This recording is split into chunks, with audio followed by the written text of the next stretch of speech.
Hey folks, it's Marvin Cash, the host of the Articulate Fly. On this episode, I'm joined by Steelhead Alley OG, Jeff Blood. We take a deep dive into all things Steelhead Alley, the fishery, the gear, the tactics, and everything in between. I think you're really going to enjoy this one. But before we get to the interview, just a couple of housekeeping items. If you like the podcast, please tell a friend, and please subscribe and leave us a rating and review in the podcatcher of your choice. It really helps us out. And as we continue to create and distribute more diverse content, you may want to consider downloading our iOS or Android app. We organize our content by category so you can go straight to the content that interests you the most. The apps are free, and the links are in the show notes. Alternatively, just search the Articulate Fly where you get your mobile apps. Now, on to the interview. Well, Jeff, welcome to the Articulate Fly. Well, thanks for the invitation. I'm glad to catch up with you and talk again. Yeah, absolutely. It's I don't know that either of us want to confess how long it's been since we met each other. Well, it's been a while back. We were on Cattaraugus Creek. I remember watching you and a couple of your fishing buddies catching a lot of fish. Yeah, a big steelhead. I remember that. I also remember skating around a fair amount on that shale too because I didn't have studs in my boots. Lesson learned, right? Yeah, I've got plenty of screws in my box now. Yeah, we all do. Yeah. It's some in my head too, though. Yeah, there you go. Well, you know, Jeff, we have a tradition on the Articulate Fly. We always ask all of our guests to share their earliest fishing memory. Yeah, so mine is very clear.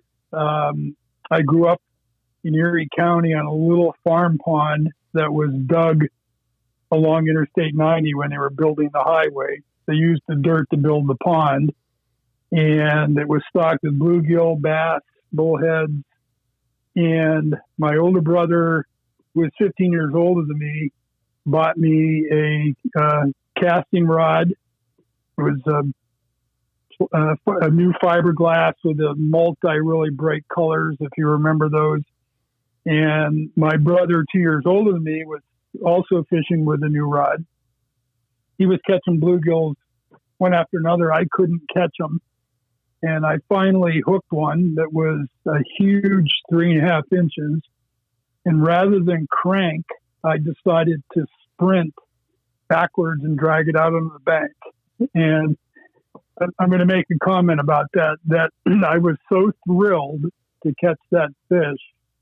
And, 62 years later, because I'm 66 now, I still have that same enthusiasm as the first time I caught that little bluegill. So that's my memory. Yeah, that's awesome. And when did you come to the dark side of fly fishing?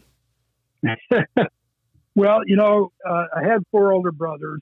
They, 3 of them were 10 years and older than me. So by the time I was old enough to fish, they were all driving. And the great thing about that is they loved to hunt and fish. So I got to go lots of places, locally, trout fishing and, bow and arrow fishing for carp and all that type of thing. My oldest brother had a fly rod. That's how he preferred to fish. Tied a few flies, was okay at it, but that's how he wanted to fish. So I would sneak his rod out during the day while he was at work and catch bluegills and whatever. But I would always get my spinning rod out to fish for bass and so on and so forth. At the age of 18, I just put my spinning rod away. I had built my own fly rod and never looked back. If you lay rods down and say, pick one of the rods you want to fish, no matter where I'm at in the world, I'm going to pick up the fly rod. That's what I love to do. Yeah, that's pretty neat. And back then it was no small feat to build your own rod. It actually was a huge mountain just to buy hooks. People don't realize what we didn't have back then or access to. Growing up where I grew up, I don't think there was a fly shop within 100 miles or maybe even more.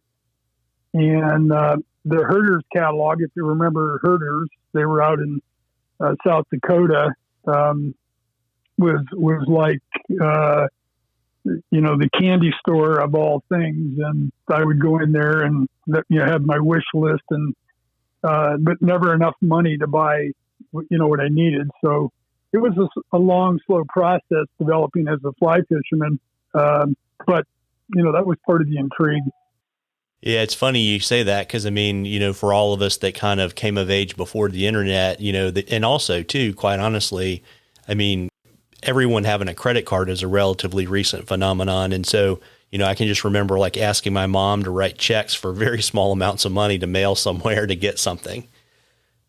Yeah, well, that's the way it was back then. The beauty of the internet today is the younger guys can teach themselves or watch a video, learn how to tie a fly. We had to try to read a book. In most cases, we couldn't. We had to buy a fly in a shop somewhere and bring it home and kind of deconstruct it to figure out what it is. So, that's the benefit of the internet today. Yeah, absolutely. And so, obviously you've been in the sport for quite a while. Who are some of the folks that have mentored you on your fly fishing journey, and what have they taught you? Well, that list is pretty extensive. The pinnacle of that would be Lefty Cray. I think lots of people in the industry can say that about Lefty. I had the good fortune of meeting Lefty in 1978 at an event west of Pittsburgh where I live, and about an hour's drive, maybe a little longer. Lefty was there doing his typical casting demonstration, and I happened to be there with a friend of mine who owned the local fly shop at the time. And when we got back, he said, I'm going to call Lefty up and see if he will come and help us with our schools. And he did. And then I was, tagging along as a quasi-instructor. At the time, I was a high-end intermediate, but there were very few experts that we knew. We brought Lefty in, and Lefty, immediately just caused me to be awestruck in terms of his knowledge and so on and so forth. Taught me a lot about casting, but lots of other things. Lefty was, the pinnacle of our industry. The one thing he left with me that I think is most important and touched my life from my youth was, he said to me one day that excellence whispers. And what he was really saying is that people don't need to be arrogant and toot their own horn. If you're really good at something, it'll just show that you're good by doing what you do. And so it's more a philosophical thing. The other thing that he taught me was to look deeper, investigate, not to be shallow, one-dimensional in my thinking, but to think beyond just the obvious. So I, put him there. But then as far as that's more the philosophical aspect of it.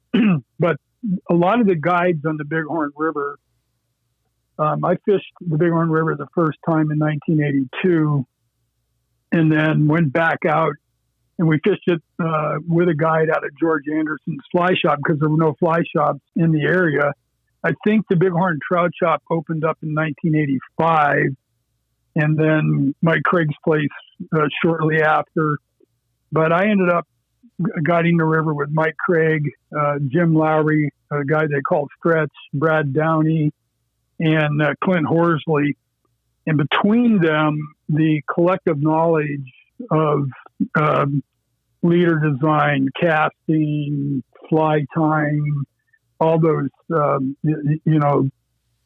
indicator fishing. To that point, I had never indicator fished. And, length of rod, they were fishing 10-foot rods before it was even acceptable to fish 10-foot rods. And they all shared that information with me. And of course, when you go out there, you do that, you bring it back with you.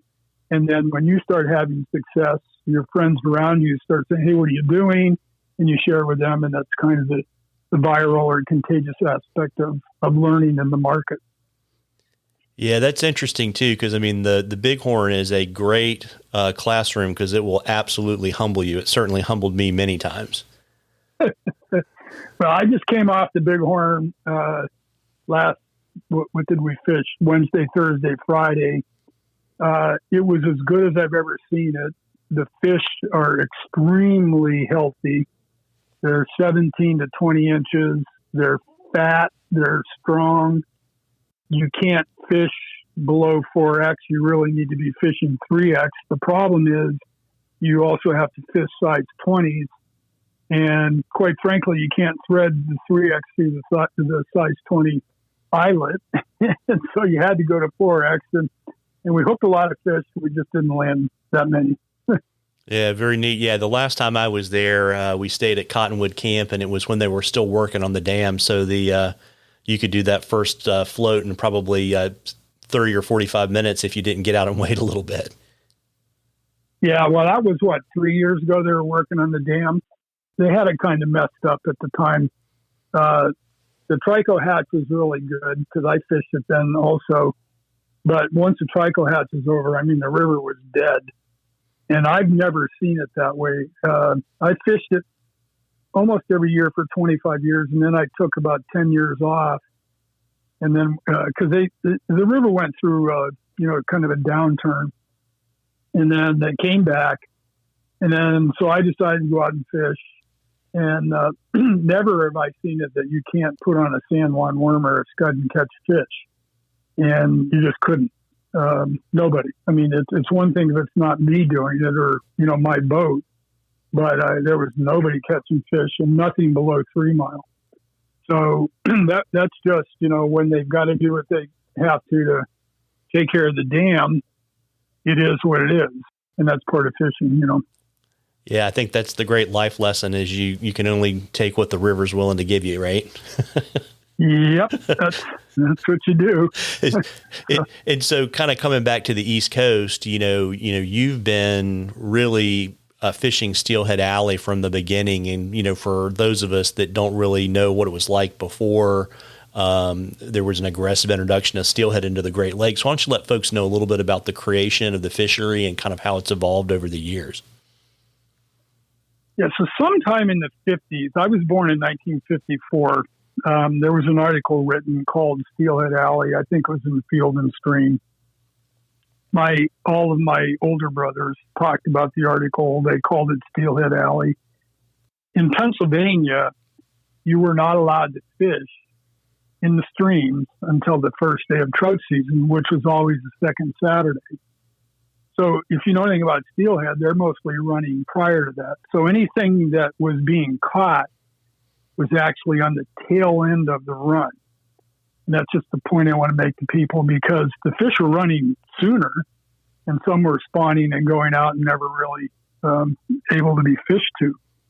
And I caught my first fish, what we call lake run rainbows back then, or Lakers is what the local people called them. Not lake trout, which are known as Lakers, but, lake run. And I was 7 years old. I actually was across from what they call Uncle John's campground today. But on the first day, they would stock trout, by the bridges. So take a bunch of buckets, walk down, dump them by the bridges. And my brother, 2 years older than me, and myself, we couldn't get in where the fish were stocked because all the adults had it all blocked out. So we walked downstream, found a big bunch of suckers, and we didn't care. And we're fishing the suckers, and I actually caught a 24-inch Lake Run Rainbow at the age of 7. I caught it on a Zebco 202 on a fiberglass rod. And, that I was the hero because I had this great big huge fish and all these guys are catching these 9 to 12 inch fish. So, I was the big stud of the day, but from there, we started fishing trout run. You were allowed to fish this little tiny, I'll call it a spring fed stream, not very big. You could almost jump across it, but it had natural reproduction in it. And so we would go there again in April and sometimes in May, and we would fish, and you could see the fish. 30 inches long in a little tiny stream. But the fishery basically was made up of those fish that survived from the stocking in Crooked Creek and in Elk Creek. And those are the only streams I know of that were in Pennsylvania, that ran directly into the stream in Pennsylvania that were stocked. And then some of the natural reproduction in those small little niche areas like Trout Run.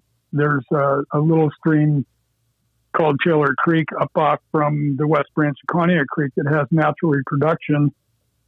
And then I think Cattaraugus Creek definitely had natural reproduction, but not enough to really build a fishery. It was just remnants. And then a guy by the name of Bob Het, if you go up there and fish and you see all those, we're going to say shrubs that they're raising to sell to people, he owns all that stuff. And he went to the West Coast and brought genetically pure steelhead eggs back here, propagated them, stocked them, and had a phenomenal return of steelhead. And the Fish Commission at the time was stocking coho salmon. There was some decision made to quit stocking coho and start stocking steelhead only, and they switched over to that. And I don't know when that was. It was in the 80s. I'm going to say like mid-80s. And the runs back then were phenomenal. The crazy thing is, through the 80s and early 90s, I fished in the fall. Most of the fish ran in November. So right now we have a ton of fish in the system. I mean, right now. There are hundreds of fish in every pool. No water. When we get the first rain, they're going to get rain tomorrow, I guess. They should just tear them up. But they're running earlier and earlier. Now, I think that's by design from the Fish Commission so that people can fish for them in better weather. The concern I have is, can they sustain the run, though, for a long period of time so that, you can fish in November and December like we traditionally did. But that's what went on in the time I would fish. Like the first day of deer season is always in Pennsylvania is always after Thanksgiving. So I would go up on Friday after Thanksgiving and I would fish, literally have the stream to myself. And, each pool has 30 to 50 fish in it. So you'd go in and catch, 8, 9, 10 fish out of one pool and walk down to the next and down to the next. Well, you still catch a lot of fish today, but it's just different because there's a lot of people fishing. It literally is a world-class fishery. It's sometimes taken for granted because to catch the size of fish and as many fish as we catch, we would probably have to spend a minimum of $5,000 going to the West Coast and to Alaska. And you're not going to catch them on the West Coast unless you go into BC or Alaska in the numbers that we're catching them. Yeah, and so I know you've got a fall run. Do you also have a spring run like they do on the other side of the Great Lakes? Well, we do. What I've noticed over my fishing time is that Pennsylvania does not have a very strong spring run. They do get some spring fish, but nothing compared to what Ohio gets. This last year in Ohio was epic. I mean, 50 fish hookups were easy. Now, I'm not saying 50 landed fish because they were big and there was a lot of wood in the river, but 50 fish was easy on a bunch of days. And like the Grand River cooperated this year. They didn't have a ton of rain, which normally blows that river out forever. And I've seen periods where it doesn't get fished for 3 months because you can't get on it. But all the other systems also had fish. They've got, I think, 7 to 8 big systems. And actually, the better water is in Ohio, with the exception of the Cattaraugus in New York State. Pennsylvania has small streams with lots of fish in them, but they're small. and Ohio's got much more room. They've done a really good job with public access. I mean, just a great job. Like the Ashtabula River, and my understanding of the Ashtabula, the native tongue means river of many fish. They are not. They cleaned it up. It had some chemicals in the lower portion. They've cleaned that up. They're now stocking it. It was full of fish last spring. And same with Cognac Creek. Cognac Creek is historically my most favorite stream to fish for steelhead, and I fish it both in Pennsylvania and in Ohio because it originates in the town of Dixonburg in Pennsylvania and flows north and then cuts west and goes into Ohio. And, it's a great fishery. I would advocate to people if they want to do some great spring steelhead fishing to go into Ohio.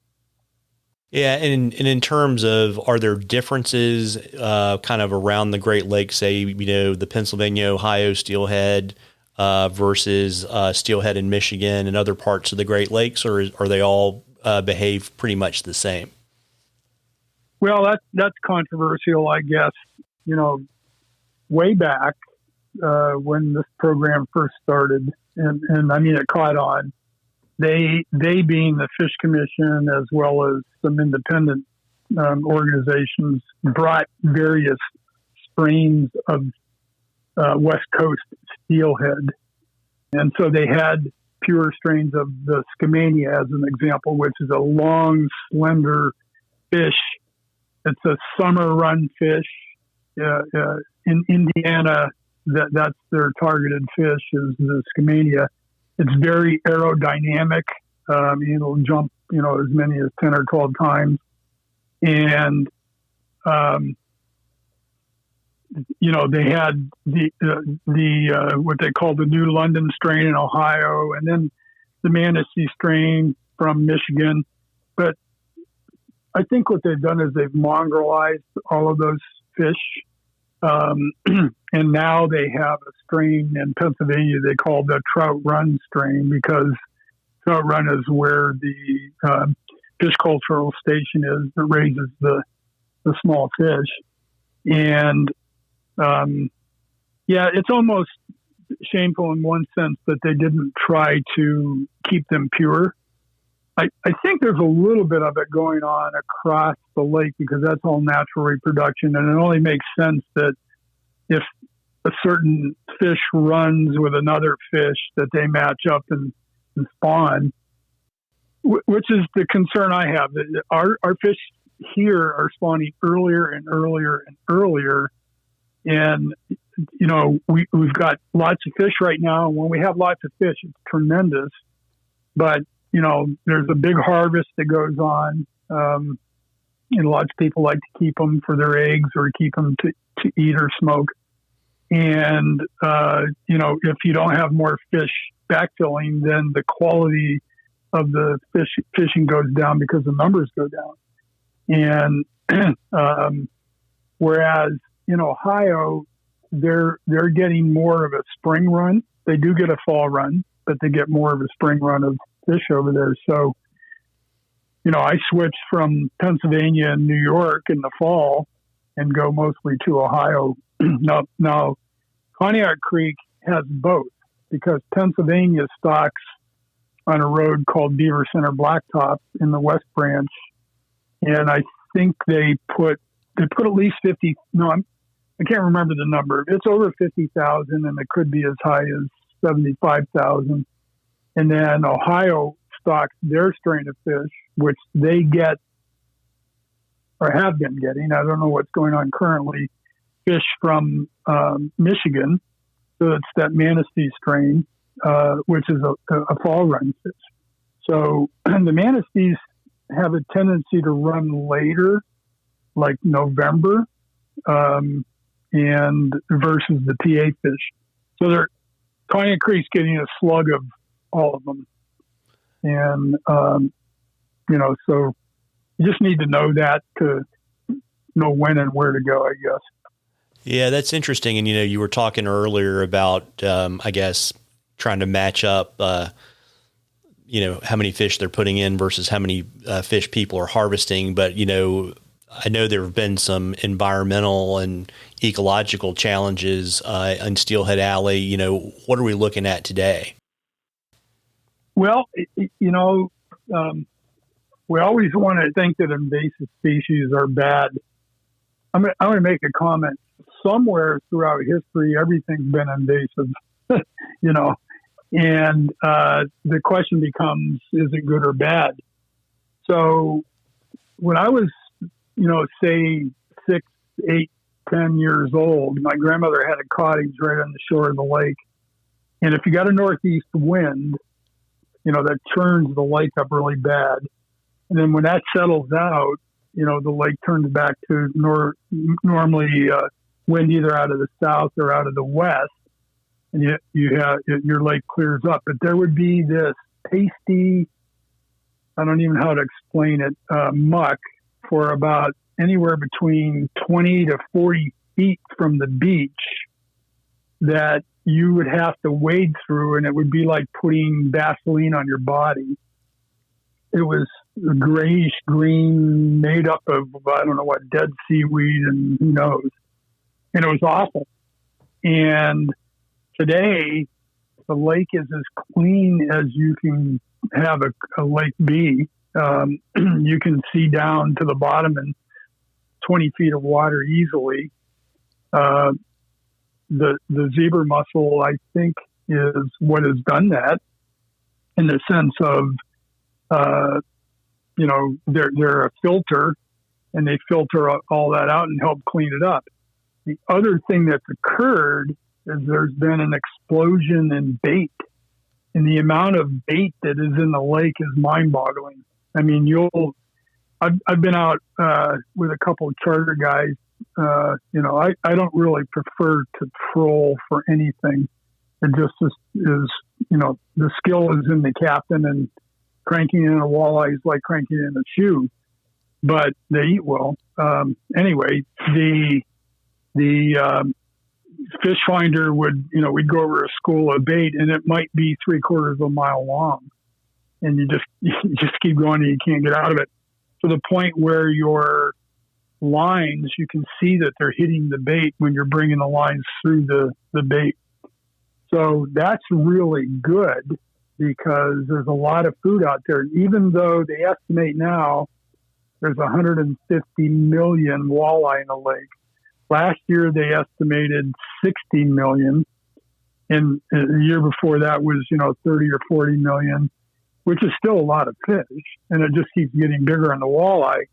And that's one of the things that they want to blame the reduced numbers that we've had in the past on predation to the smolts. And I would say, okay, I can buy that, but I don't think that's what's going on. I think it's something that's going on in the stocking program.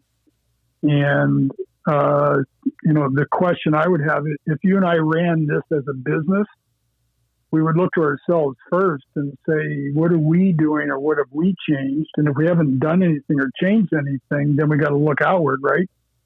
And going back to when they started stocking upstream, 18.5 or 6 miles on Elk Creek, and they're dumping in almost 400,000 fish.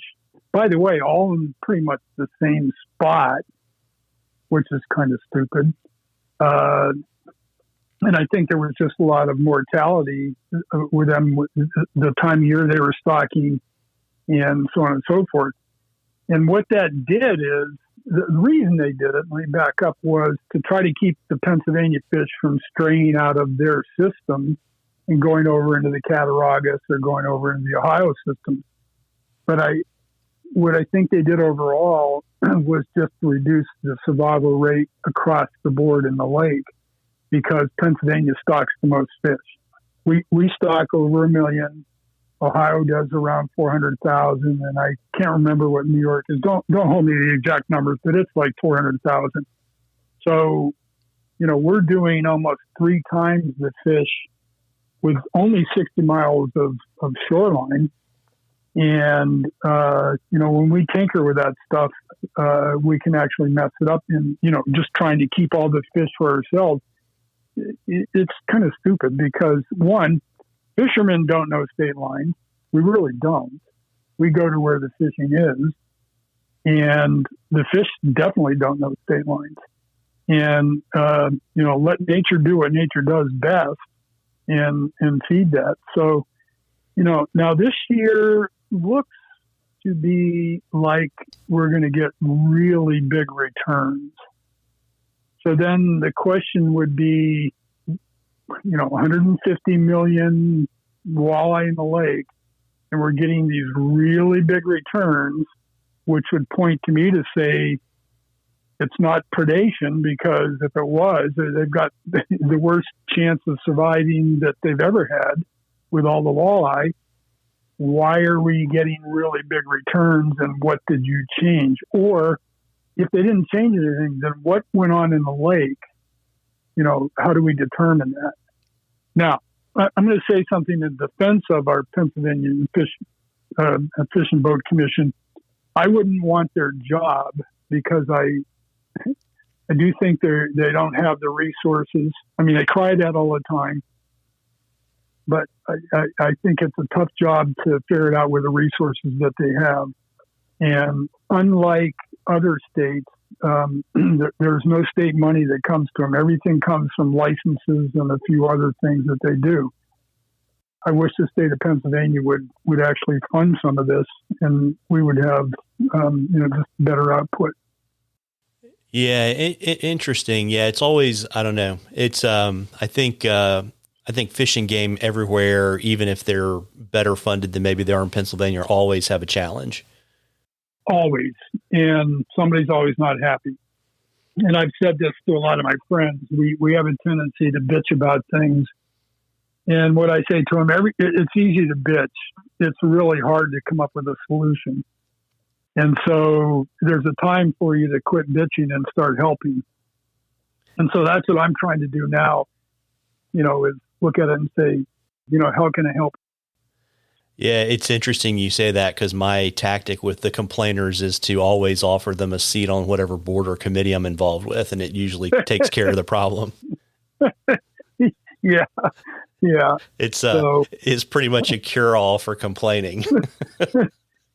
Yeah, there's a lot of people that care out there, and they're doing good things. I mean, the Fish Commission is trying. They're trying to get us more access. Ohio's got a better system that's funded by local government and by state government. They've got tremendous public access. Place I fish on the Grand, they've got a bathroom that's clean twice a day. They've got pavilions to sit down and change your waders. It's just beautiful, and lots of stream access. And the question is, where's Pennsylvania? So our state park system and the DCNR or whatever they call it needs to kind of wake up to Erie County and look at the amount of tourism that's coming in there and say, well, how can we help?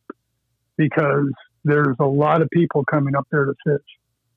Yeah, absolutely. And talking about the fishing, one of the things I remember when we first met and we were fishing Cattaraugus Creek was I was really struck with the simplicity of your gear and your flies. And I was wondering if you could share kind of your setup and your fly box with folks. Sure. So, as we all go through the path of fishing and you're learning, you always have the fear of never having the right fly. So when you really don't know what flies are going to happen or you need at any time, you end up carrying almost everything you own. And, I remember carrying green drake dry flies in August, encountering a trico hatch because I just didn't know any better. Okay. But I had them with me just in case I needed them. That's how much of a neophyte I was. And as I learned, it's like, well, wait a minute, green drakes aren't going to come off until next June. I don't need that box. Oh, I don't need this box. I don't need that box. And it's kind of like a teardrop, right? You're real wide at the bottom, and then you start to turn and come into the point. And once you acquire a lot of experience in fly fishing, you pretty much can predict most of what you will need in every fishery. Or with a little bit of investigation, you can come up with it pretty quick. And what I have found in steelhead fishing, and I'm going to say something that I've tried almost everything there is to try. Someone will come out with a new fly pattern and whatever. And, there's a bunch of books written on steelhead fishing and, they've got 450 fly patterns and so on and so forth. And I don't want to be negative to anybody, but most of the reason they do that is that they didn't put the fly patterns in there. They would have a pamphlet because you can't just write that much about what it takes to steelhead fish. And I fish basically with a lanyard. Okay, let me back up. So you need your rod, you need your reel, you need your line, and what you wear. Okay. And then from there, you need a leader, you need an indicator if you're chucking and ducking, and you need some split shot, and you need your flies. And you're pretty much set to go. So I back myself up in my little pouch and my zipper on my waders with an extra indicator, an extra leader, extra split shot, and, one of everything that I might need inside of that little pouch. And I tuck that away. And then I wear a lanyard. And I started wearing a lanyard in Montana because you boat fish, like on the Bighorn River, and you're not very far away from your boat. So you leave all your stuff in the boat and you take a little thing of flies and some tippet and you go fish. So, adopting that, coming back here, I wear a lanyard. I've got 3 what I call quick shots. They're sold by Frog Hair. What they really are the little things that your earplugs come in when you're at shooting range.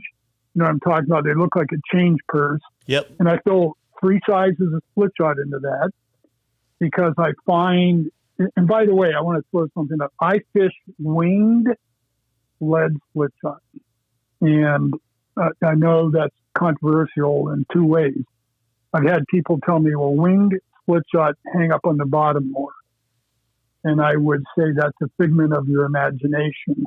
And, we would scientifically go to the river and prove it by just bring up 2 rods and start fishing and see who hangs up. And the purpose of winged split shot is to quickly remove or add weight as you encounter different fishing situations as you're moving up or down the system. So BB, and 3/0 seems to get it done for me almost anywhere I fish in Steelhead Alley. Now, so I have 3 of those. I've got 2 fly boxes. I use the Orvis or Morel foam fly boxes, and I burn a little hole with a coat hanger in the corner of it, and I put an old piece of fly line and put a loop on it and hang them off from my lanyard because time of getting in and out of stuff is what causes you to catch more fish. The more your line's in the water, the more you catch fish. So I put them on the lanyard. It's real easy. And my tippet material on the tippet dispenser. And I carry 4X. I seldom use it. It's mostly 3 and sometimes 2. 2X in, really high, but not blown out water. I'll divert for a second. The mistake that a lot of people make in reading the gauges on the internet is that the gauge most of the time is not telling you turbidity. So you can have a high water event normally later in the season depends on how much rain you get, and it flushes, all the dirt and stuff off the fields and whatever. And then your high water event later in the year can be epic fishing because the fish feel more secure. They're laying out, stuff's coming by them faster. They're going to react quicker, and they can't eat it if they can't see it. So they don't go on those days because they believe that it's blown out. Unfortunately, there's no way to actually know unless you go. And I've just made the decision that I'm going to go on the day that I think historically has taught me to go. And I've picked some days where nobody on the river, tons of fish. I mean, I think I mentioned we fished 2 weeks ago before I went to Montana. I fished about 4 hours, had 20 hookups, maybe caught, 12 if I was lucky. Landed about half, and really nice fish, 26 to 29 inches, and nobody there because they just aren't, reading it correctly. Anyway, I got off in a tangent, but that's kind of how I view it. Yeah, and so you've got the lanyard, and then, you're only fishing 2 or 3 patterns, right? So I fish mostly, okay, let me back up. If fish have low water conditions, that's a whole different game. When it's low, there's been lots of fishermen, they're bombing them with every bright colored thing. You need to go to a dark color.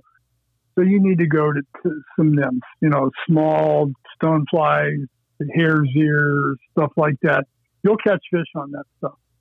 And, Carl Wexelman, a well-known guide up here, he does his dry dropper in those conditions very successfully. And, occasionally you'll catch one on the dry fly. I just don't go fishing in those conditions because I don't have to. Okay. I just wait until we get our first rain and then I go. So once you have good flows, I'm fishing blood dots, which is the pattern, that imitates an egg. And I will fish that, the albumin, or the major portion of the fly, is tied with egg glowbug material. And then I change the color of the dot just to shake it up a little bit with 4 colors. So I have Charisse, Golden Nugget, Apricot Supreme, which matches the yolk exactly when it's wet, and then Charisse, Chartreuse, and Golden Nugget. So those are the 4 colors. And then I fish an abbreviated white zonker pattern that was codenamed by my 8-year-old son, White Death, way back when he did a lot of fishing with me. And it's called the White Death White Zonker. And all it is an abbreviation of the way it's tied. So it's kind of sparse. It's 1 inch and 3/4 long, no weight on it, and blackhead, orange tie-in at the bend of the hook, and that's the pattern. Now my patterns I tie for speed, because if you're not losing, a dozen to 3 dozen flies on an outing, a good long 8-hour outing, you're not really fishing. That's you're either being too timid or you're not getting on the bottom. You're not hooking up fish because you're not doing that. Therefore, you're not breaking any off, and you're just not consuming the flies. So, I want to be able to tie them, quickly. And I'll say this: I use Danville flat waxed 210 denier thread because it also makes the fly much more durable. And therefore, if you have to use your forceps to get the fly out of the fish, you're not tearing it up, and it just works better. Yeah, got it. And then in terms, do you generally fish a floating line? You're probably fishing something between a 6 and an 8 weight, right? Yeah. So I've always fished an 8 weight. Now, the reason is, a 7 weight to me is a tweener. Lots of guys love them, and I don't want to step on their thinking. And when you're trying to, when you first get into the sport, okay, you go buy a fly rod, you go buy, let's say, a 5 weight, And back in my day, $300 is a big deal. So you buy a $300 fly rod, and you're kind of afraid to tell your new wife that you spent $300 on a fly rod, right? And then you decide to go steelhead fishing, and you realize that, man, that 5-weight just is being like isn't gonna work, and I need a bigger rod. Now I got to go buy another rod, and it gets to the point where what do I buy? So I look at it then from the perspective, and fortunately I was able to do quite a bit of traveling. What else am I going to maybe fish for that I need a bigger rod? And I'm looking at bonefish, and I'm looking at permit. So if I buy a 7-weight to fish steelhead and permit, because a lot of guys fish 7-weight for a bonefish, but I get a 30+ inch permit on there. I just think you're less of an advantage than an 8-weight. There's a little more to it. Okay. So I decided to go with 8-weights. What I find with the 8-weight, and there's not that much difference between the two rods. I mean, there is a difference, but not that much. And what I mostly found was, in wind, I can cast an 8-weight better into the wind. I can throw more weight easily with that rod. And there's just a little more, I don't know what the word would be, tenacity in the fighting capability of the rod on fish. So, as you gain skill, those who have skill overcome deficiencies with their skill. They adjust their casting stroke or, put a little more oomph into it or whatever. But over a lot of time, it kind of wears you out. But for the intermediate, they're sometimes at a disadvantage when if they had an 8-weight, they would be fishing much better than using a 6-weight as an example. And so that's what I do. Now, a lot of my friends are 7-weights, and we talk about it all the time. And then when they break one off, I laugh at them, and Well, folks, I hope you enjoyed part 1 of our interview with Jeff. Stay tuned for part 2, where we pick up where we left off and talk about steelhead tactics and Jeff's time in the fly fishing industry. And remember, folks, if you like the podcast, please tell a friend, and please subscribe and leave us a rating and review in the podcatcher of your choice. Tight lines, everybody.